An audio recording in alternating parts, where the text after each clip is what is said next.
अपने संवैधानिक सुधारों के अंतर्गत ब्रिटिश सरकार लगातार नए नए कानून अधिनियम बनाती जा रही थी, जिसके अंतर्गत इसके पहले वाले लेक्चर में आपने चार्टर एक्ट को देख लिया है।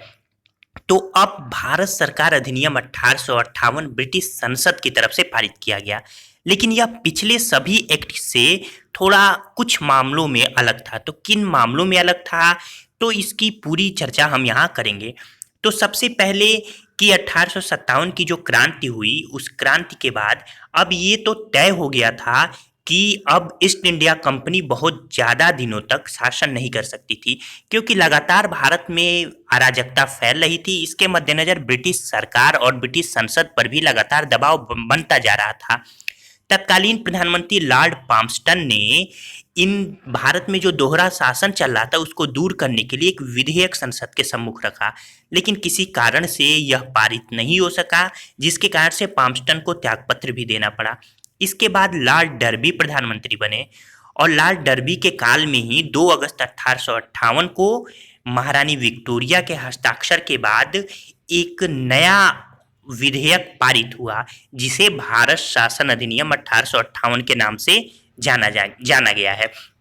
तो इसमें ये हुआ कि जो भारत का शासन था कंपनी के हाथों से ले लिया गया और ब्रिटिश ताज के अधीन कर दिया गया, और यह कार्य महारानी विक्टोरिया की एक राजकीय घोषणा द्वारा किया गया, जिसे लॉर्ड कैनिंग ने इलाहाबाद में 1 नवंबर 1858 को उद्घोषित किया था। उद्घोषित यानी पढ़ा था, जिसमें यह घोषणा की गई कि भारतीय राजाओं के अधिकार सुरक्षित रहेंगे और अब कि अंग्रेज राज में नए इलाके नहीं मिलाए जाएंगे। लोगों के पुराने अधिकारों तथा रीति रिवाजों को उचित सम्मान दिया जाएगा और न्याय, उदारता तथा धार्मिक सहिष्णुता की नीति अपनाई जाएगी। इसके अलावा प्रशासनिक सेवाओं में किसी भी धर्म और जाति का व्यक्ति प्रवेश पा सकेगा।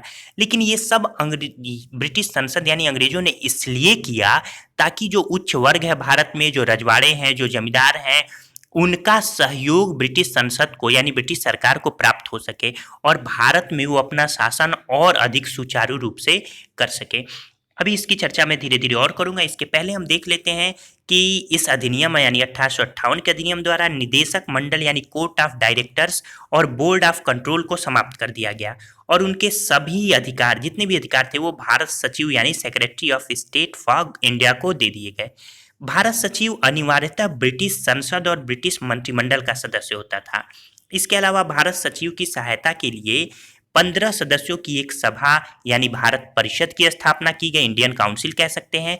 इसके 8 सदस्यों की नियुक्ति का अधिकार ब्रिटेन के क्राउन को, जबकि शेष 7 सदस्यों के चयन का अधिकार कंपनी के डायरेक्टर्स को दिया गया। तो इस तरीके से इस अधिनियम द्वारा भारतीय मामलों पर ब्रिटिश संसद का अब सीधा नियंत्रण स्थापित हो गया।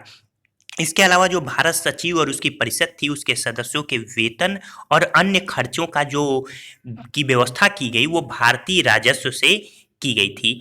भारत सचिव को अपनी परिषद के सदस्यों को हटाने का अधिकार नहीं था, लेकिन उनको पदच्युत करने का जो अधिकार प्राप्त था वो ब्रिटिश संसद को प्राप्त था।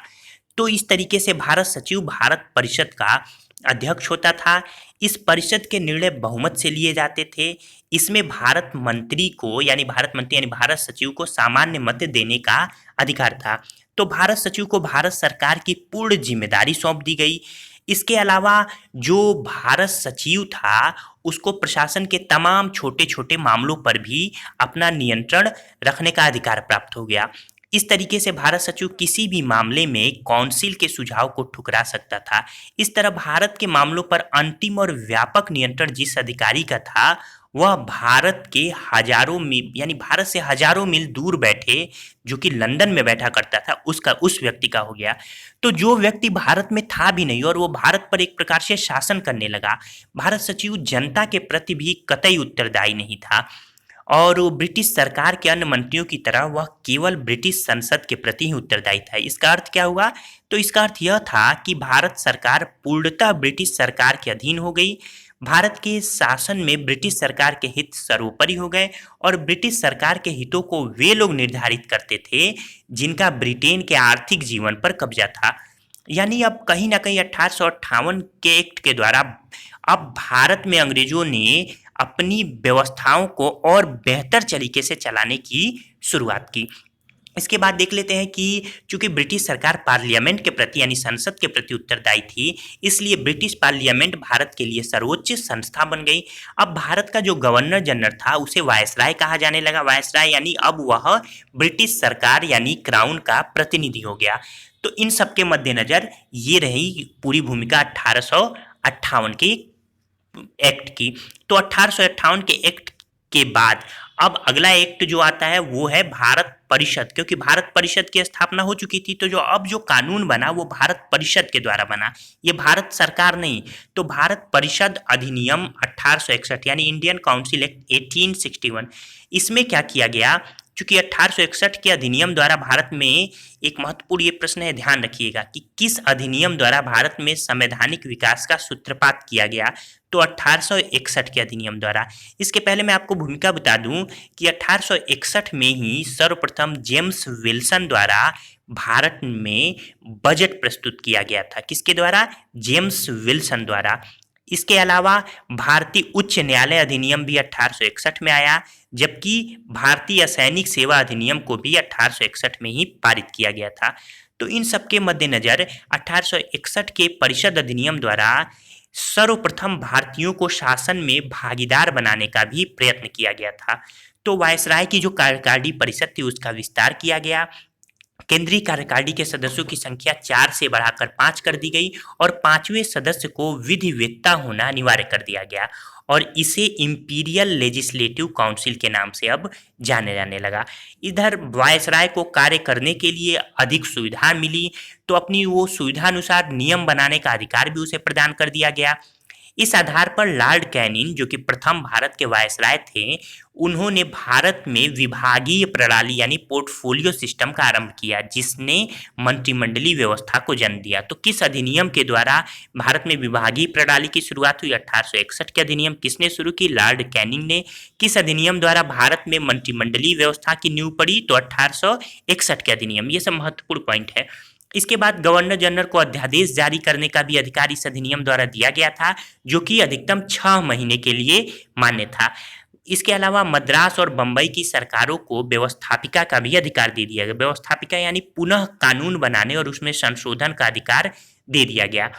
तो एक और महत्वपूर्ण पॉइंट है कि इसी अधिनियम द्वारा भारत में केंद्रीकरण के स्थान पर अब विकेंद्रीकरण की नीति की शुरुआत हुई। केंद्रीकरण यानी सेंट्रलाइज। विकेंद्रीकरण ये कि एक सेंट्रल यानी केंद्रीय सत्ता रहेगी, लेकिन अब प्रांतों को भी उनके अधिकार दिए गए। प्रांत भी अपने नियम कानून लगा सकती थी। जैसे वर्तमान समय में विकेंद्रीकरण व्यवस्था चलती है, यानी एक सेंट्रल है, केंद्र है, और सभी भारत के राज्यों में मुख्यमंत्री हैं जो अपने अनुसार अपने राज्य में कानून व्यवस्था को लागू करते हैं। इसके अलावा वायसराय की कार्यकारिणी परिषद यानी विधान परिषद की संख्या 6 से 12 रखने की व्यवस्था की गई। ये सदस्य 2 वर्ष के लिए मनोनीत किए जाते थे। इनका मुख्य काम कानून बनाना था। तो इस तरीके से 1861 का अधिनियम रहा, बड़ा ही महत्वपूर्ण है। एक मैं यहाँ पे आपको 2 और अधिनियम की चर्चा कर देता हूँ। एक 1873 के अधिनियम। तो 1873 के अधिनियम में क्या किया गया? 1873 के अधिनियम में यह किया गया कि 1 जनवरी 1884 को ईस्ट इंडिया कंपनी को औपचारिक रूप से भंग कर दिया गया। इसके बाद शाही उपाधि अधिनियम 1876 आता है, जिसके अंतर्गत गवर्नर जनरल की केंद्रीय कार्यकारिणी में 6ठे सदस्य की नियुक्ति कर उसे लोक निर्माण विभाग का कार्य सौंपा गया। इसके अलावा 28 अप्रैल 1876 को एक घोषणा द्वारा महारानी विक्टोरिया को भारत की साम्राज्ञी घोषित कर दिया गया। तो इस तरीके से ये सभी प्रश्नों पे मैंने डिस्कस किया, सारे पॉइंट महत्वपूर्ण हैं। तो अब अगले लेक्चर के लिए इंतजार कीजिए और इसे खूब अच्छे तरीके से पढ़िए, क्योंकि यहाँ से प्रश्न पूछ लिए जाते हैं। अगर आप हमारे चैनल पर नए हैं और चैनल को अब तक सब्सक्राइब नहीं किया है तो सब्सक्राइब कर दीजिए, बेल बटन भी प्रेस कर दीजिए और लाइक का बटन दबाना न भूलिए। धन्यवाद दोस्तों।